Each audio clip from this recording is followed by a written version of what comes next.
Welcome to Real Estate Resource. Thanks for stopping by. Don't forget to like, subscribe, and hit that notification bell so you'll know when new videos are available. I really hope you enjoy this one.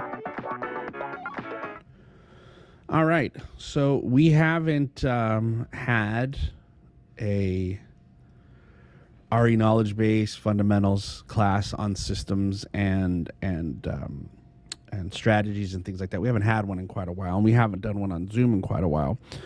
So I wanted to bring them back. And today what we're going to talk about is we're going to talk about your database, your center of influence, your past clients, your friends and family, whatever you want to call that group. I'm going to call it the database, but we're going to look at the database in a very organized and systematic manner of how you approach that database. Because I think what happens is that we rely on our database, those people, the center of influence, whoever we include in that umbrella. And we look at those people as if, well, they're my database. They're my friends, my family, my past clients, people that know me and trust me. They're going to refer me business, right? That's just, we assume that that's what's going to happen. And sometimes in that assumption, we're missing out on a lot of opportunities.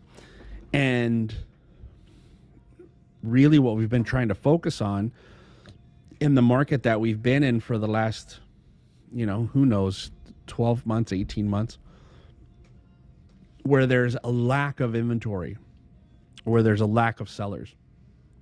And one of the things that we've talked about on occasion, and, Mike Ferry and other trainers have talked about, is that lack of inventory can fall on our shoulders as agents because we're not doing enough to generate the listing opportunities, right? The seats at the table, the conversations with potential sellers about opportunities that exist for them, and creating those listing opportunities, creating the inventory, helping to build that up. And as we're getting into the selling season, you guys can start seeing that there is a bit of an uptick in the availability of listings.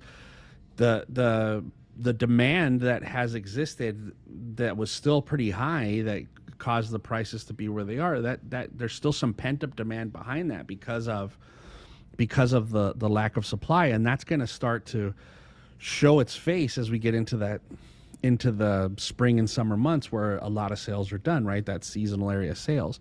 And one of the best opportunities besides expired listings for us to have a way to generate the opportunities to increase inventory is through our database. Working with those people that know you, trust you, that have done business with you in the past, or that have referred you business in the past, is the easiest way, or is the most efficient way, to start generating the results and productivity that you need. Okay. Now, before I share my screen and get started, does anybody have any questions about anything? No? All right. Well, let's do that then. I'm going to save that over there. It's going to look like nothing for a minute. But what you guys should be looking at right now is the unlock your database screen there. So I will jump into getting started. All right. So what we want to do when we're looking at unlocking our database and how we work the database properly, the way we want to do this is, we want to look at today, what we're going to look at is the organization of that, the contact, right? How often you're going to be in touch with the people that are in this database, the value that you're offering, because the idea of the law of reciprocity, which is I provide value, then people are going to want to provide value back to me. And in the case of my database, if I provide them value, the value they're going to get back to me is going to be referrals, right? That's the value. That's the give and take that we're looking for. So we want to make sure that we're providing some level of value to the people that are on that database, to give them an incentive to not only remain as part of my database, but also to give me a return on that database. And then we're going to look at consistency, right? Like, as in anything else that we do in lead generation, consistency is one of the most, if not the most important part of what you do in lead generation. right? Because if my lead generation is just looking at just listed, just sold homes and door knocking and, you know, whatever you want to call it, circle prospecting and cold calling, or, you know, however you want to refer to the lead generation that you're doing, consistency is the key in that. Because if I do it sparingly, or if I do it here and there, hey, on Monday I feel like I'm going to do some prospecting, but I don't do it again until Thursday, that's what causes the largest issue with agents as far as their productivity and the return on their investment of time is, you know, is the inconsistency in what they do. So just like that, just like any other lead generation system, your database, looking at as a lead generation system, consistency is huge. It's huge, because then it also, the consistency affects the value. It affects the value of what I'm providing to them, because I'm not living up to what I've promised. Okay, so let's move on and let's start looking at what organization means. Okay, so first off, what I want to look at in my database is I want to start breaking it down into categories that make sense. One of the biggest issues, besides the lack of consistency for an agent when we look at the database, is that they don't know who's who, and they spend time with everybody equally, right? So if, for example, I had 100 people in my database, and of that 100, maybe only 2 or 3 or 4 have given me referrals in the past, I'm spending the same amount of time and effort and energy with the people who haven't given me anything, or haven't even showed me the ability to give me anything on a return on the value that I'm providing them. And I'm ignoring the people who have already expressed an interest in returning that value, which is people who have given me a referral. And so just similarly to lead follow-up, is because we have everybody in one giant bucket, right? We have our entire database in one bucket, or we have all of the leads we've generated in the past in one bucket, and we're picking and choosing who we want to call. Maybe we're missing out on calling the high priority, right? The high value targets, if you want to call them that, the people in this case who have already referred me business. So I know that they're capable of the referral. I know that they're willing to make the referral. I need to spend more time with them. I need to make more touches with that group of people, instead of just randomly touching or reaching out to or contacting or connecting with people or names in my database. I hope that makes sense. So what we want to do is start breaking it down. So as in lead follow-up, the A group in my lead follow-up is the people who have to do something, right? Whether your definition of a lead is next week, in the next 7 days, in the next 14 days, the next 30 days, the next 60 days, that's whatever your lead definition is. But those people that fit that definition go into the A's, the ones that I can set an appointment with right now, right? That's leads. In my database, the A's are the people that have already referred something to me. The B's are people that have the ability to refer. The C's are people that know you and trust you, and the D's are people out of your market area. And we're going to look at a little bit more detail right now. So first off, the A's, like I said, these members of your database have already referred business to you. So if I know that there's somebody in my group of whether you call it database or COI or whatever you want to call it, there's already a group that has given me business. I need to pay them more attention. Means I need to call them more often. I need to text them more often. My communication with them has to be more consistent than maybe with the others, because I know that there's some value to be returned there.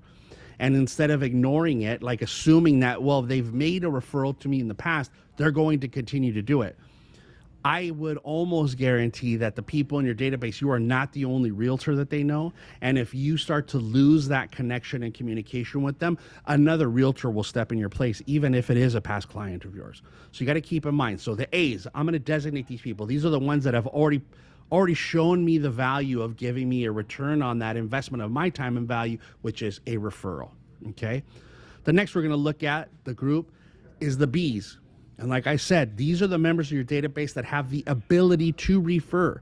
They haven't referred to you yet, right? They haven't made that referral yet, but they have the ability to. And what I mean is that they have the ability to. They were homeowners or they were past clients that you helped, and they just haven't made the referral to you yet.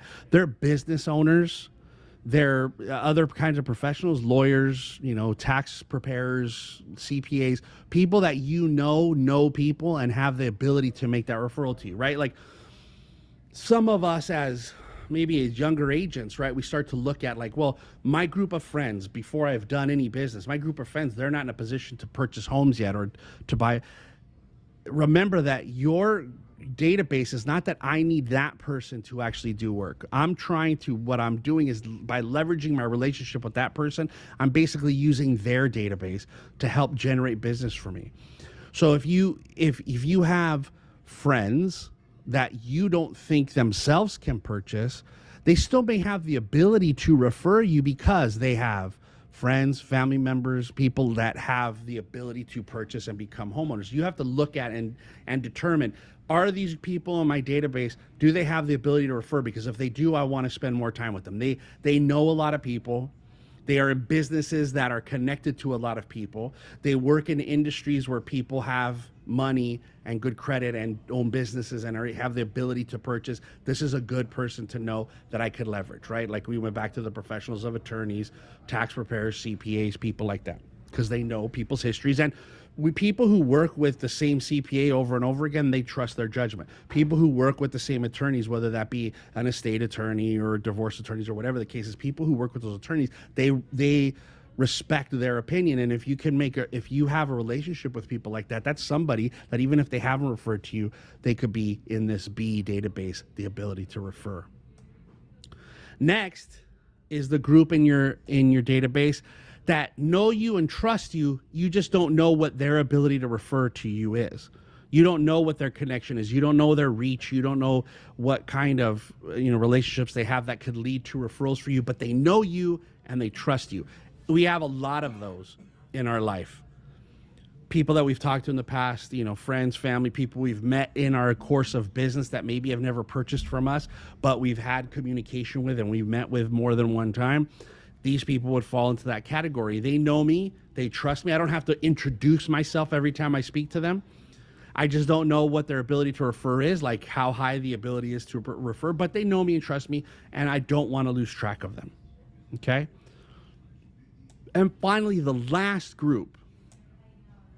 The last group are your Ds. These are the people that you know that may be outside your market area. So we have friends, we have family that either lived in California at one time and moved to another state, or they've always lived in another state, and our families early on moved to California, so we're separated by different states, or they're in Northern California and they're still outside of our market area. These people are not super high value targets, right? They're not people that I want to be on the phone with all the time. Like, who do you know that wants to buy or sell a house? Because the majority of their database is outside my market area. But they do know people if their family is here or they've come from here, or that's how I know them, right? Maybe I have a past client that I sold their house and they moved to Texas. They still have connections here because they sold a home here. So they had past employers and maybe some family that still lives here. They still have some connection. And so I don't want to lose them completely, because you never know. Those people that sometimes are moving out of California to move to Texas, they come back, or vice versa, right? They moved from out of state here, and that's how you met them, and now they want to move back. These people outside of your market area have connections to inside your market area, and they do have some value, just not as much as the A's or the B's, obviously. Okay, so questions so far on organizing? Anybody? All right, let's move on. So now, when we're looking at each one of these, it works with any CRM, right? Like, if you're super techie, right, and you're using, Follow Up Boss or Boomtown or Lines Desk or Top Producer or whatever, you can create your database, your center of influence, and you can categorize that group. It could be COIAs, COIBs, COICs, past clients, A, B, C's, and D's. You could really break it down. Any CRM, you can do this because every CRM has the ability to create a group. And now what happens is, the more efficient I am in my organization and data collection in my CRM, the easier it is for me to start setting up communications with each of those people. So you could do this with any CRM. Now, if you don't want to use a CRM, if you want to get really, go super analog, and that's what you like to work with, get an A binder, a B binder, a C binder, a D binder, and set up here. These is where these people are, so I know who to contact, when to contact. You could do it. You could be analog with it. You don't have to be digital, but it's going to make some of the steps that we're going to talk about in the future, in the future of this presentation, a little harder to do because they become manual. They become super manual. Okay, but you can do this anywhere. So if you're using Moxie Engage, you're using, like I said, Top Producer or Follow Up Boss or any of those big names out there that are doing it. You can set this organization to work for you and then set up those things for your communications with those clients. Contacting them now. Now, I go a little bit extreme in the contact, and this is why. I feel like in order for me to be top of mind, I've got to be constantly on them. They've got to see my name, my face. They got to hear from me. They got to know me for me to be top of mind. And the way I try to think about this is that I know it's, TV's a little different now for us. Maybe this shows my age, is that watching television in the past, you had to sit through commercials, right? You had to sit through commercials. Like, hey, we just watched the big game, right? The Super Bowl 2 days ago or 3 days ago. And one of the draws of that is commercials. Whether you enjoyed the commercials in the Super Bowl or you didn't, the draw of that is the commercials. And this is, live sports is probably one of the last places where everybody's forced to watch commercials. But if you noticed, and, this became a product probably of how long that Super Bowl was, but there was one product that was over and over and over again you saw a commercial for. It wasn't even a product. It was a website, which I can't believe that website has the money that they have. But that commercial went over and over. It was like every commercial break, there was a commercial for this website that's apparently like a selling website or a shopping website. But they were almost every commercial break. Now, if we take that away, if we were a realtor who was purchasing commercial time and we had the money to do it in the Super Bowl, and someone said to us, okay, look, we got a package to put together for you. It's going to cost you this much money, but there's going to be a commercial for your real estate business in every commercial break of the Super Bowl. One of the most highly coveted ad spaces in the world. You're going to have one in every commercial break. I guarantee 99% of the realtors would go, oh, no, just one commercial, because I don't want to be on there too much. They're going to think I'm talking to them too much. They're going to see me too much. I can't do that. I guarantee it, because that's ultimately the way we treat our business. When we start talking about the contact that we're having with people that are a database, or we're talking about going out and door knocking a city, right? We go out and door knock around just listens, just solds. Well, I door knocked there a month ago. I don't want to go back again because they've already seen me. Or I called these people 2 months ago and asked for a referral. I don't want to call them again because now I'm annoying them. I'm bugging them. So if we took that same marketing sense as a realtor into television marketing, where we had to pay for commercials and have commercial space and want to generate business for our, generate interest in our business, we would, no, I can't take that every commercial break deal. I don't want that, because I don't want people to get tired of me or be annoyed that I'm selling this commercial.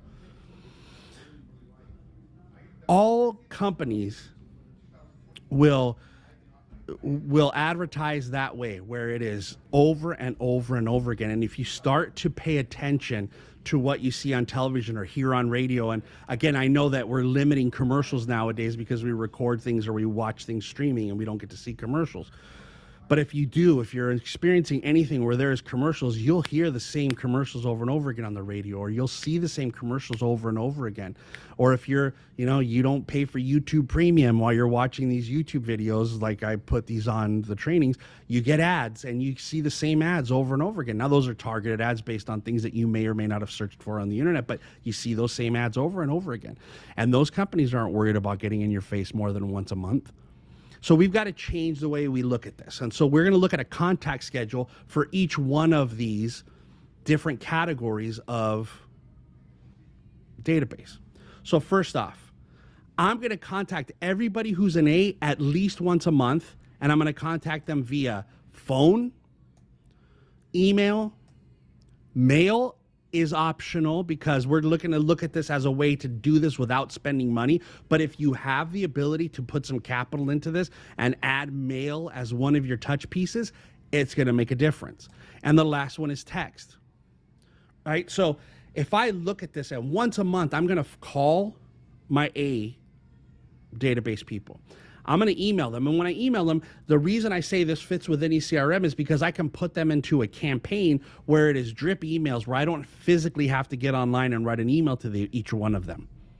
And some of these CRMs, I can do the same thing with text. The mail's a little different. I could probably do it in bulk mail and just drop off once a month, 10 mails to everybody that I have as part of my mail group.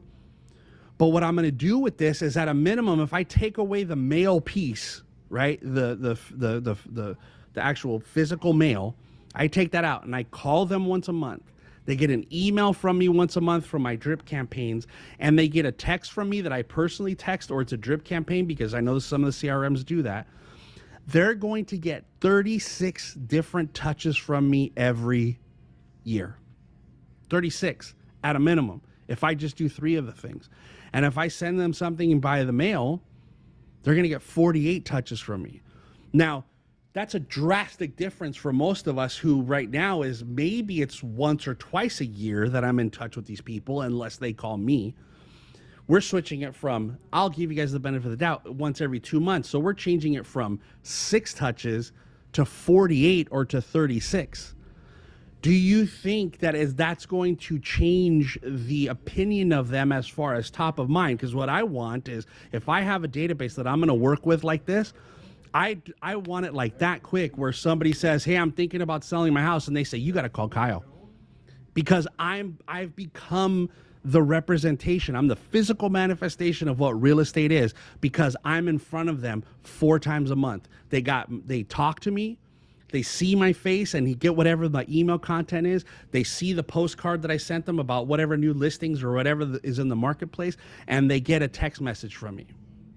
Now, at the very beginning of setting up this database, this phone call, email, text stuff, right? Like, we're going to be really heavy into the business, super heavy into just straightforward asking for business.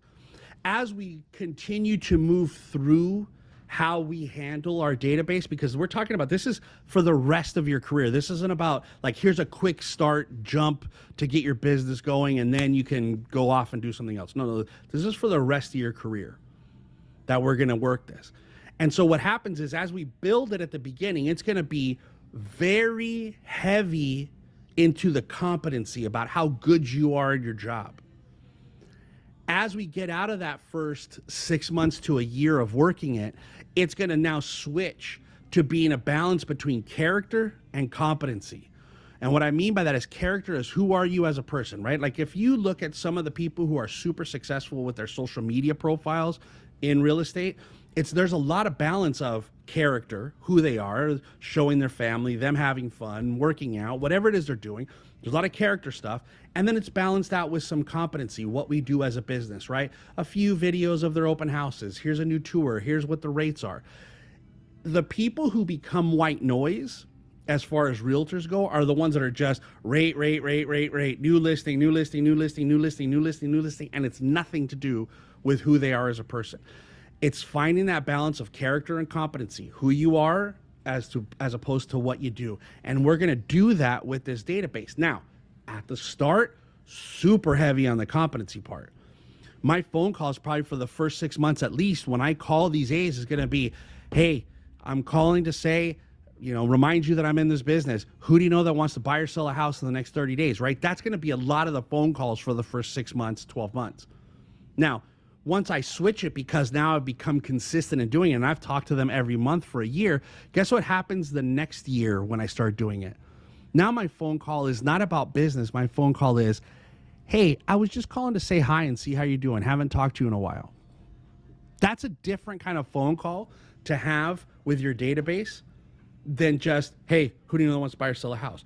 But I've got to build the foundation of my competency so they know who I am, real estate, real estate, real estate. Then I'm going to switch into that character mode where my phone calls and my text messages maybe with them become very character heavy. And my email and mail is all competency stuff. Does that make sense? Anybody have any questions about that? Anybody need some clarification on it before I move on? Okay. So again, if I'm not going to do the mail part, if that's optional, as I shift into that character part of it, that it's going to be phone is going to be all character, and then the email and text will probably be all competency. Maybe for sure email all competency, and text is like 50-50 character and competency. So I can keep that balance. Okay. So that's my context with my A's. We're talking about 36 to 48 touches a year with my A category database. Now we're going to look at the B's. The B's are going to be slightly different, not huge, but here's what the schedule is going to look like. The phone, every other month. Not once a month, every other month. Maybe, maybe you could get to the quarter, but I think we stick with every other month. Emails, once a month. Because again, it's part of a campaign. It's not me physically having to write an email. So that once a month for emails to these people, no problem. The mail, if again, optional, if I'm doing it, also once a month, I just throw them into my category with everybody else because I don't physically have to pick up the phone and do it. It's just part of the program. And then the text messages, again, you could switch that to every other month or once a month. Like if you're doing physically on your own, the texts, every other month. But if you're using one of the CRMs that has texting as a capability, once a month, just let it go, make it part of the CRM, okay? Next up, the C's. Now the C's, again, I don't know that they're gonna be sending me referrals, but they know me and trust me. I don't want to lose touch with them. So my schedule for them is gonna be the phone once a quarter. So every 3 months, they'll get a phone call from me. An email once a month because they're part of the campaign. The mail, again, once a month if we're going to do the mail. And the text, once a month if I have a CRM that allows me to text, once a quarter if it's me physically having to send the text. Okay? So again, you see here, like even if we get down to the C's, they're getting a phone call once a quarter. So they're getting, 4 phone calls from me every year. They're getting at least an email and maybe a mail once a month, right? So there's another 24 touches, and then another 12 touches on the emails once a month. I'm creating way more touches, right? I'm creating way more touches for my clients. And finally, the D's. The D's, the contact is, the phone is twice a year, once a year, right? They're outside my marketplace. Remember, they live in another state. They live in Northern California. It's not like they don't live in the valley, but you know what I mean? They live somewhere hours away from me that their main source of their database, right? The people that are in their circle, they're not in my marketplace. The email, again, once a month because they're part of my CRM. The mail, if you want to do it once a month. And then the text, if it's CRM and it's just sending out the text, you could do it. I really should have changed this to just make the text the twice a year, once a year, just like the phone calls. Okay. So that's our contact schedule. What we're doing now is what we're really trying to do is increase my visibility in front of these people who know me and trust me. Because if I can do that, if I create that visibility, I increase it, they start to remember always me when anybody mentions the idea of real estate. So when I have the idea of calling them and saying, hey, do you know anybody? They probably know somebody. And if they don't, they're going to remember because they see it all the time. Or your conversations on the phone are going to change. Hey, I got your email. You know, what's funny is I was just thinking about somebody said that they sold a house. I thought, oh, you should have asked me about it because I would have told you got to work with this guy, right? That's the kind of stuff that's going to happen. And as you become more and more top of mind for them for who they are, who they know, and you are you are real estate to them, they're going to start to get more referrals. And now we want to look at kind of what value do you offer? You've got to start to look at the things that you do different than everybody else, because like I said, those other people that your database that you consider your database, they know other agents. And our approach has got to be as a client, not a customer. Do you know, who knows that wants to admit it and raise their hand? Do you know the difference between client and customer? Anybody? Anybody want to volunteer out there? Yeah, Debbie, go ahead. Yeah, I was thinking that a client would be more of a long-term relationship as opposed to a customer being someone that you just sell something and move on. Perfect. It's exactly what it is. A client is a relationship, a customer is a transaction, right? That's the difference, Hmm. is that we have to grow. Thank you, Debbie, for volunteering. Look, what we have to do is develop this relationship as that of a client, someone that, again, you think about it, like attorneys don't call the people that they work with customers, they call them clients, right? They call them clients. And the reason is that because they're trying to create relationships with those people. The same thing that we should be doing. We don't have customers, we have clients, right? We're not in retail sales. Those people have customers. We have clients. And that's the kind of relationship we should be doing, because customer based is only thinking about how much money I can make from that person, not how much value can I provide to them to give them a reason to bring value to me, which is to give me business. So you have to look, what do I do different than the agents that also consider your clients their customers? Because that's what happens. The other agents that are out there, they're not treating your database like clients, they're treating them like customers. So how do I differentiate myself and make myself different? That you're not a customer, you're a client. And there's so many times that I have conversations with agents where I tell them there's some things that you're going to have to do in your business and in your career as a real estate agent where it's just purely out of how do I help this client not get a paycheck.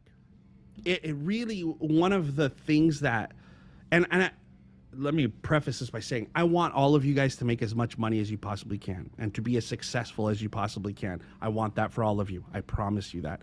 But when I have conversations with agents where they tell me a scenario and then ask me, how can I get paid on it? It really disappoints me because I see an opportunity in that moment for them to assist that client and then make it part of, this is the value that I offer you, so that later that they could get more referrals. And the way I look at it is, a long time ago when I first started, an agent told me, you're bending down, picking up pennies while the dollars are flying over your head. And that's kind of the thing, the way I look at it is, when it's like, oh, I need to do X, Y, and Z for these people, I'm going to charge them. As opposed to, I'm not going to charge them, I'm going to help them. And then after I'm done helping, I'm going to say, by the way, do you know anybody else I could help? Because that, $1,000 I could have charged them for a transactional moment could turn into 3 or 4 different referrals that are $15,000 or $16,000 each. But we think so small and in the moment, and we think based on the lack, not about the, the abundance that exists out there in the world. If we just handle things the right way, if we're a professional and we want, again, have those client-like relationships. So let's look at some of the value. Use your team to develop a unique value proposition. Like, use the people that you work with, right? Because again, the people that you work with, and when I say team, I don't mean that you've got a buyer's agent and a showing agent and a list and an assistant. That's not what I'm talking about, your team. I'm talking about the affiliates that you work with, your title rep, your lender, your escrow company, your home warranty company, your insurance company that you refer to. I know insurance is difficult now, but there are still insurance people out there that are wonderful at their job and want to help you. Here's the issue that happens for most of you guys as agents. There is no loyalty to any of these people that you call your team. I use this title rep, but this guy says, he gives me stuff and he left me a calendar on my desk, so I promised him I'd give him my next title. My lender, well, there's so many different lenders in the world. And this lender has worked with this guy, and so said they do good rates and they're going to do this, and they help with marketing or whatever it is. I'm not going to say what lenders do and what they shouldn't do and what agents allow them to do, because that's how they choose their lender. But there is no loyalty in that. We're looking for what's in it for me as the agent with each one of these team members or affiliates, as opposed to what value does that group of people bring to my clients. And until you change your mindset about how that team member works for you, that these people, the title reps, the lenders, the escrow, the home warranty companies, the insurance companies, ultimately their service is for the client, not for you. And so until you change your perception of how you do business and how you choose your team members, you're not able to do this part of the value proposition right? Help to do this part of the value proposition. You can't do it because if I use every other title rep, how can I say, oh, my title rep's going to do something for you? Or how can I say my lender's going to do something? Why would the lender want to put that work in if they don't know if they're ever going to get another loan from you again? Same way with escrow, same way with the home warranty, same way with the insurance. So again, if this is going to be part of your value proposition, then you've got to get together with these people who you consider your team, create some kind of relationship with them, and be loyal to that relationship, because they're going to help you to grow your business from this database. Let me see. Matthew says, help and work with people who also bring value to your business. Well, yeah, obviously. I mean, look, good title reps, good lenders, good escrow officers, the home warranty people, good insurance, they bring value to the business because you can trust what they do for you. You trust that I don't have to my lender's not going to make a mistake. My lender's not going to say somebody qualifies when they don't. My title rep is not going to say, oh yeah, no problem. This is not going to have a problem on your listing. And then all of a sudden it does. You know, my escrow officer is not going to miss paperwork. The home warranty is not going to overcharge somebody. The insurance people are going to be on it so I can make sure that my buyers are able to get homeowners insurance so that we can close a deal in time. But yeah, the value that those people bring to you is their ability to be consistent in the job they do. So, but you bouncing around and using every different title rep and lender on the planet also erodes some of that stability and consistency that they're going to provide value to you. So it's just food for thought. That's all I'm saying. Food for thought. Think about it. If you choose that's how you do your business, and you say, okay, well, these 3 title reps are all contributing to help me, or these 2 lenders are all contributing to help with what I want to do as providing value to the people that are part of my database, then more power to you. But it becomes a business decision, and you've got to make sure that you're handling it the right way. So let's look at some of the things that we could do. Like, I just threw out VIP clients. I know I use it every time we talk about this, but it's just, let's make it something other than database, right? It's my diamond club. It's my platinum club. These are my platinum clients, whatever it is, VIP clients, whatever you want to say. And the reason I say have this name for it is because you also want to try to add to this, not just from your transactions, but from people that you meet that you have good relationships with. And we'll talk about that in a little bit. But what's the benefit of being my client? Why would I want to be in your VIP client list? Why would I want to be in this club? What does it matter? What do I want to get from you? Well, maybe for my title rep, what I do is, for my past clients that I sold them a home, I just get a property profile just to make sure that there's, nothing's changed with what's happening with the property. Or, I have my title rep call them and say, hey, maybe you guys want to do a prelim to see if there's any judgments or anything that you don't know about. They can work that out. It's up to you what you want to do. But these are things that you could do. And a property profile doesn't cost you anything to get. And your rep for title will get you those, and you can just send it. And again, this is just an anniversary of, hey, you bought a house from me. Let me show you. Here's your property profile. Again, maybe it's the comps with the property profile. So it's, again, hey, you bought a house from me a year ago. Look how much money you made, right? The lender. What if, hey, I have people that are in my database that I didn't sell a house to but own a house, or people that have the ability to buy but haven't bought. Or maybe they did buy with me or sold with me, and now the rates are changing, or things are happening, or programs exist, or maybe they want to refi, they just don't know what to do. So what if I give my lender my database? And again, this comes back to that loyalty and trust thing, because I'm going to tell my lender, hey, by the way, I'm going to work with you. Here's my database. They're your database. You can also communicate with them. But what I'd like you to do is maybe once a year reach out to them and see if they need anything to do with their loan, if they need to refi or borrow some money, whatever the case may be. Right? But now the lender is going to feel likely to put them in their CRM and make these approaches and attempts, because they know, hey, listen, they're not going to go to another lender if they gave me their database, or they're giving me access to that database. Something to think about. Insurance. What if I gave my database to my insurance person and said, hey, listen, these are my clients. I don't want you to refer them to anybody else. But what we're going to do is, because I try to refer all my insurance to you, maybe you can reach out to people and say, hey, talk to them once a year and see if anything's changed. Have they had children? Do they need life insurance? Do they need an umbrella policy? Because maybe they've started to earn more money. There's lots of things that happen just besides home insurance. And maybe if your insurance agent contacts them and gets insurance from them for their cars, for life, for umbrellas, for business insurance, whatever the case is, it again, it strengthens the relationship between you and your team members. Plus, it gives value to your clients because they have somebody that's always helping them. Home warranty. Have the home warranty. Here's everybody that I sold a house to that I used you in the home warranty. Can you just make sure that every year you're in touch with them to renew their home warranty? Because is there value in renewing the home warranty? I'm sure Gloria or Rebecca will tell you there is, and there is. That gives you an ability to get some things fixed or replaced or done for minimal cost. And if you can remind your clients to do it, because they'll forget. But if you're part of that, with that relationship with your home warranty company, where they're going to remember that value that was provided by you and your team. Every year on the people that have closed the house, just have them resend the closing statement from escrow.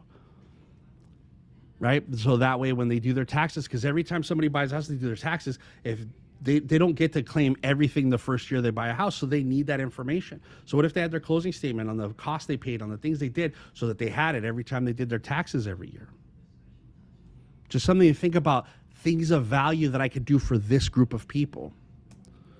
And now what's happened is now it's added an extra touch, remember? Here's the other thing for my VIP clients. What else do you get? Well, I'm going to give you a market update every quarter, right? Whether you're a homeowner or you're a renter at the moment, or you've bought a house with me or sold a house with me, I'm just going to do these market updates quarterly where I'm going to send information based on where you live. You don't have to do all of these things. These are just suggestions for things that you could do. List of preferred vendors that you update every year. You know, hey, I know a painter, I know a handyman, I know a gardener, I know a mechanic, I know, you know what I mean? Like those kind of things, those referrals don't necessarily exist anymore because people go directly to Yelp or other services. But if you start to create a relationship with them and say, hey, listen, right? Hey, mechanic, by the way, I have 1,500 people on my database list and you've done great work for me. So what I'm going to do is I'm going to put you on my preferred vendor list. So that if anybody has a question about, needs a mechanic, whatever, your number's there for them to call. I'm going to do that. Or, whatever any of the other vendors are, you guys can kind of work together. Okay. Plus it's a value to people. 2 educational events per year. Now, those 2 educational events can now, at some point when you start making money, they can turn into just entertainment events where you do like family picnics and barbecues and things like that, cocktail hours. You could do that.